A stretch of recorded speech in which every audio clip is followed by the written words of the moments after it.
Hello, everybody. All right, so for today, we are going to be doing some basic research into MCND, Marshal, Carter, and Dark for the SCP universe. In particular, I have 3 different things that I'm going to be reading for you today. The first one being the overview and the MCND hub. If you guys would be interested in going there, I would highly suggest doing it. By the way, all the stuff will be in the description below. Unfortunately, I would give you an author, but I can't find one, so we're going to move on to the second one. Second one is The Deathless Merchant of London. That one is written by Railston. He will have also his stuff in the description below. Not only that, we're going to be moving on to the third thing that will be a little bonus. That is part of the character dossier for the Foundation. That one has, by the way, a ridiculous amount of links to a ridiculous amount of stuff, so I would highly suggest going over and doing research on that on your own. Also, last but not least, last thing I want to say, when it comes to the Deathless Merchant of London, there are a ridiculous amount of footnotes. So if you would like to go over and do that, I would highly suggest that. And the reason why is because I would love to go over and read every single one of those footnotes and go and break everything down, but as a video in and of itself, I don't have time for it. So regardless, I hope you have an amazing day, night, whatever it is. Hopefully I will see you in the video. Why do rich people care about making money? The poor certainly need to take care about doing so. When one's resources are only enough to scrape by, money is all that matters.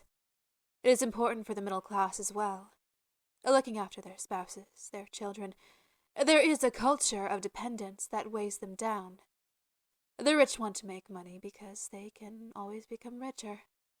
There is always another echelon of wealth to rise above, some degree of opulence that is above their grasp. They drive to even further heights, seeking to slake their thirst for coin. They care about making money simply because they can. To do so, the rich exploit people far below them on the social ladder, the poorest of the poor. To the old magnate, to the harsh dictator, to the kings and queens and lords and ladies, the common people are specks of dirt. And to Marshal, Carter, and Dark, the rich are unto ants. People, regardless of social standing, are all the same. The poor may spend their savings on worthless yet treasured trinkets, sold by the middle class. The salaryman may splurge on a pretty ring for his wife, the profits of which go into the pockets of a wealthy mining boss. In the same way, the gullible rich will burn millions of dollars on a single impossible object. Everyone is willing to waste their precious money on something out of the ordinary. But value is artificial. The poor spend their pennies on mass-produced china, convinced that it has some worth. The rich convince the middle class that diamonds are rare and valuable, despite the stones being retrieved in Africa by the billions. Marshal, Carter, and Dark convince the rich that the impossible is invaluable, while any artist on the street can twist dye into a hypercube. The methodology of such a scheme is quite simple, but the critical step is to gain a market monopoly. If you're the only seller in town, you can set the price at any level you desire, so long as you can drum up demand.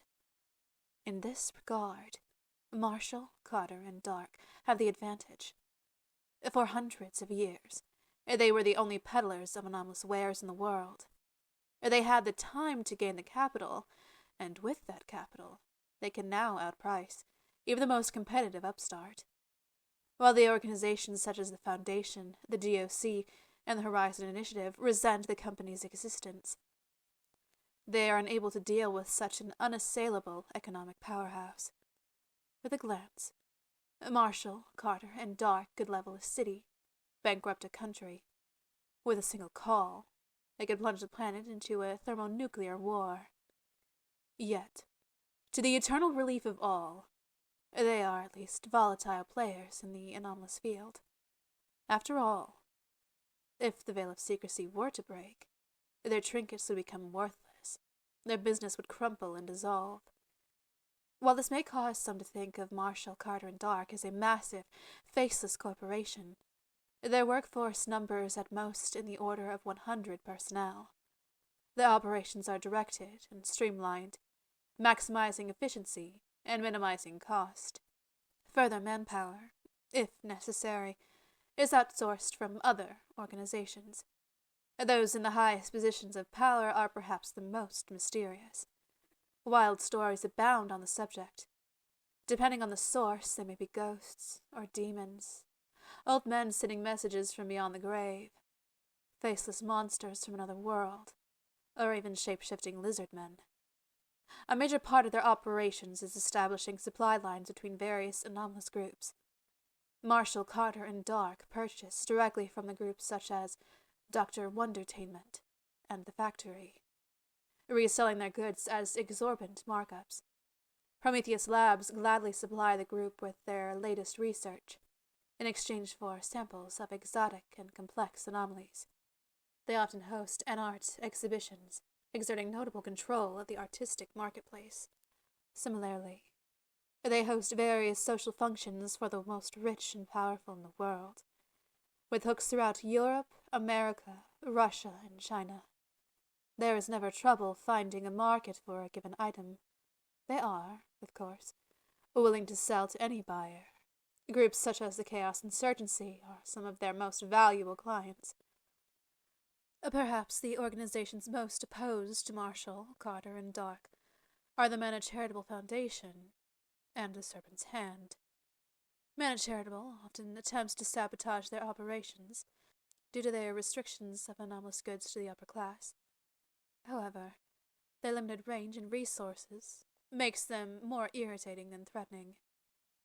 The Serpent's Hand, meanwhile, are directly and openly antagonistic, caring neither for the veil of secrecy or the company's continuing practice of anomalous human trafficking. And impossible to economically intimidate, they represent the only persuasive threat to the group's operations. Without question, Marshal, Carter, and Dark are one of the most important pieces on the chessboard of the anomalous world, occasionally putting other players into check, but never into mate. For Marshal, Carter, and Dark, the planet is an intricate network they have secured safely beneath their thumb, where winning and losing are meaningless terms. There is no need to move the pieces when you can move the board, when you can end a match at any time. There is only one reason to continue. It's all about playing the game. Wanderer's Memo. While it should be pretty strongly noted that the operation plan written below has been unnecessary for around a year by now, that doesn't mean the records we brought together are in any way outdated. Quite the opposite, even. Just because the issue of 1 billionaire is now solved doesn't mean the rest of them have suddenly magically disappeared. Keep reading and keep fighting, brothers and sisters. The war is far from over. Morgan Injin Irenmes, a member of the Korean cell of the Serpent's Hand, otherwise known as the Dindon's Hand. The Deathless Merchant of London, otherwise known as Percival Dark, he who bargains with death. The Businessman, Polo-012-1, the Father of Darkness, and last but not least, the bitch-ass whore. Inspectus. Known as Percival Dark, the demon that calls itself the Deathless Merchant of London is the primary pillar supporting Marshal, Carter, and Dark's reign over the paranormal market. Though undoubtedly Homo sapien, calling him human would be an insult to the millions of years of evolution that made us into what we are today. Conniving, smart, and deeply, deeply evil, Dark has made a reputation for himself in the anomalous communities around the world by being able to secure and grow his own wealth throughout the centuries, no matter what it might take. Very unfortunately so, the name isn't metaphorical. Whether due to sheer luck or some unforeseen forces, Dark has somehow ensured neither aging nor most physical attacks concerning him in the slightest. This deal with death has allowed him to not only persist for almost half a millennium, but also actively flourish as the titular merchant. And what a merchant he has been. In the modern world, his company is one of the 3 primary pillars of the veil of normalcy. However, just because it's important doesn't mean it's invulnerable. Which is quite a nice change of pace considering the 2 other major players. The jailers are practically untouchable, and the killing book burners, all fine, wouldn't actually do much harm to the organization as a whole. However, Getting Dark out of the picture would leave the merchants in a position so fragile as to give us a chance to permanently destroy it. Marshal and Carter might be smart, but they have never been the masterminds behind the entire operation. They are merely the pieces that Dark uses himself to checkmate other players on his infinitely complex chessboard. That's exactly why we're going to murder him. Traits. So, this is what we know about his traits.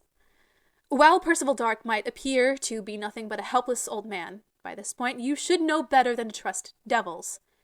He might not possess any explicitly dangerous properties at first glance, but his biggest strength lies somewhere else. It lies within his mind.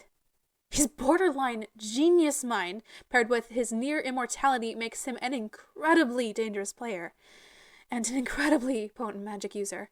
The true extent of his supposed invincibility is unknown, though it is certain that his aging is either extremely slowed or outright stopped. There currently exists no comprehensive record which would believably document whether his skills extend to damage done to his body as well.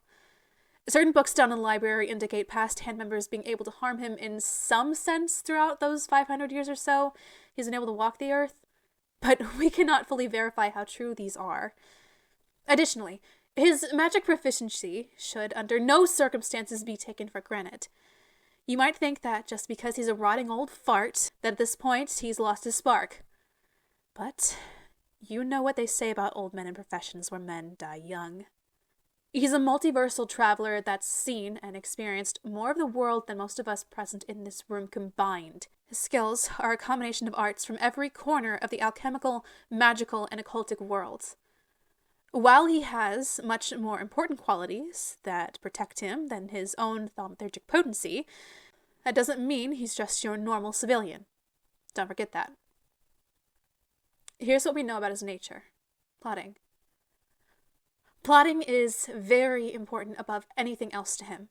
If anything happens within the paranormal market, you can bet your ass Dark somehow had his hand involved in it.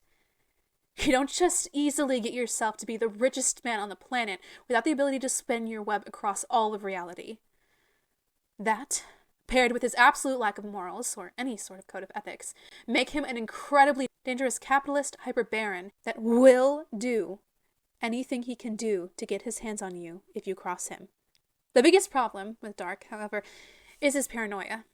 And what a paranoia he has. If he's somewhere, you can practically guarantee he'll be surrounded by a legion of guards powerful enough to take out a whole army with ease. What's worse?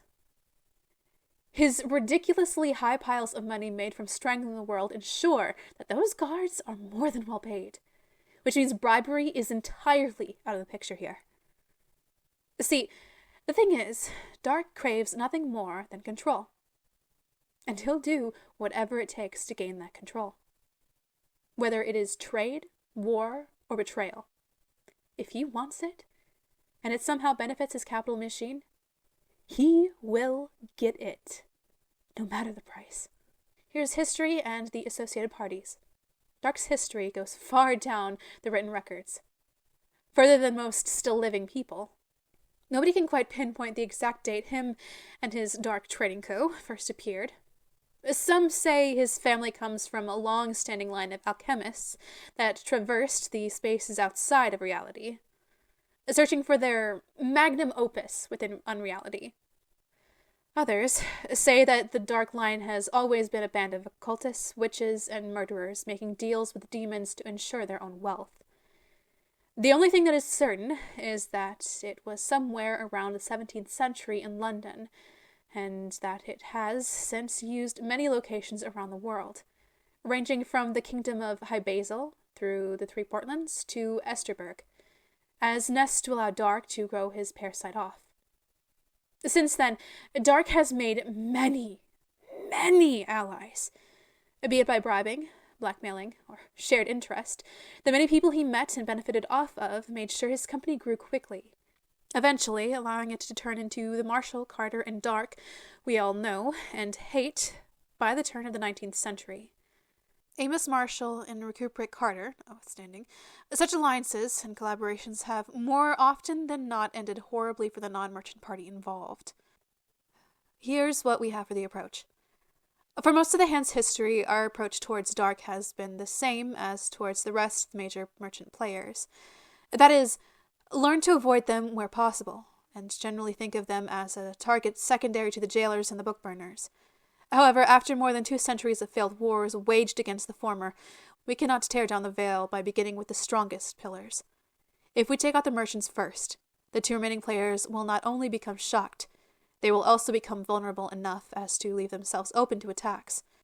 So, that approach changes today. The question, however, remains, how should we go about it? How the hell do you wipe out an underaging, irrationally resistible, absurdly rich, crippling, paranoid capitalist? And here are some of the approaches that were presented by some of the members. The obvious approach. Assassination. Occam's razor might not be the sharpest tool, but it's still an effective one. The best way to go about it would be, then, by all means, simply getting the bastard out of the picture in as simple a way as possible. Think a mass raid, some area gas poisoning, or even bombing of the place he'd occupy at the time of the attack. Anything simple, but large enough in scale, should do the job in no time. Midnight's approach. Alt-universal counterpart duel. Here's some food for thought. What does the man that craves nothing more than control hate most? The person that knows how to take said control away from him. Himself. The best way to get dark would be to somehow make him meet his own alternative counterpart through the library. If the antimatter annihilation something doesn't get him, his fear of losing his beloved power surely will. The Morrigan Incan Aramis approach. Kaijimancy. If you want something large scale, but still targeted, boy, have I got something for you. Using the sleeping bodies of the kaiju we were able to find next to the shores of the Korean peninsula after 1988, the Quinn Crack attack on my home, we should launch a personalized attack just on Dark's headquarters. When he inevitably comes to visit, the boys from Dynodon are highly proficient in bringing those dormant beasts back to life under their own shackles.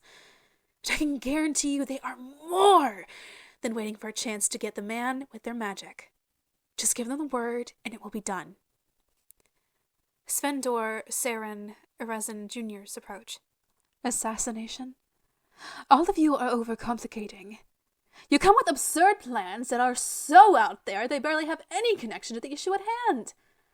So here's something simple, effective, and that will actually work. A money mimic. Using all of our magic together, we create and bind a mimic so well disguised as something he'd invest in that not even Dark's thaumaturgist will be able to sense it. Then, we just get one of our corporo contacts to meet him under some business excuse, hand him the bill, and BAM! The jaws of the trap will get on him before he can even shout for help. And I severely doubt he has wards powerful enough to get past the teeth of a mimic bound by the collective power of 4 hand cells. Eat the rich, all that stuff. You get the gist. Now we're going to be going on to the observations and, well, I guess you could say stories. There's many stories to be said about Percival Dark. Some of them good, but most of them bad. However, the only story worth telling about him now is not a tale of the past or present. It is a tale of future. The future where he's gone. So, let's tell it together, here and now. In 2 weeks, Percival Dark will fall. All 127 members of the Basilizka, Dinadon's Hand, Full Moon's Hiss, and Tranquil Trail will come together and use all of their magic to recreate the single most powerful magical trap in the entirety of the Serpent's Hand. Using our bait like an anglerfish, we will lure out the parasite that calls itself the Deathless Merchant of London, and snap our jaws around it before it can even realize our light is merely a setup. The first pillar of normalcy will fall, allowing us to bring down the remaining supports of these chains that bind our reality. The domino has already been put into motion. Now let's get to writing.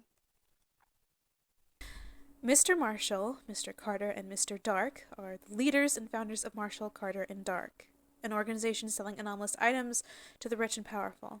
Information on the upper management of this group is limited and often inconsistent, possibly because several generations of the same families are involved. including the persons of interest known as Mr. Percival Dark and Miss Iris Dark.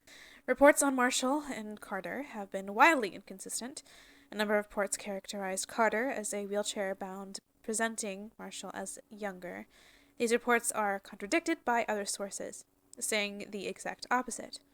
Reports on Carter claim that he is wheelchair-bound, also claim he is using anomalous life extension, apparently feeding off a bagged and drugged, but still aware, human attached to the bag of his chair. Additional rumors assert that Amos Marshal feeds on human souls, while a recuperated Carter is able to transfer his consciousness between bodies. The appearance and nature of Dark is even more speculative, but reports on Dark, alternatively spelled Dark as D-A-R-K-E, fall into three categories. The first category presents Dark as a role being filled by multiple people, most often male, over the last 2 centuries. The second category presents Dark as a single semi-immortal sapient entity, humanoid in nature, if not always in form, possibly able to change bodies and gender to suit current purposes. A third category, both is true, with a much older Percival Dark coexisting with a younger Proxy, the latest of many. It seems that Marshal and Carter do not fully understand Dark either. While they handle most operations, Dark has more control over MCND than they do, and predates Marshal and Carter significantly. Curiously, it seems that Dark may be less malevolent than MCND itself. Whoever they are, their morality seems highly situational, though they are capable of monstrous acts above and beyond the capabilities of their organization. Some accounts of MCND describe junior partners, descendants of the senior partners described above. These include adventurer and explorer Skidder Marshal, hedonistic player boy Robert Carter, and technological prodigy Iris Dark, the organization's chief of paratech development and acquisition.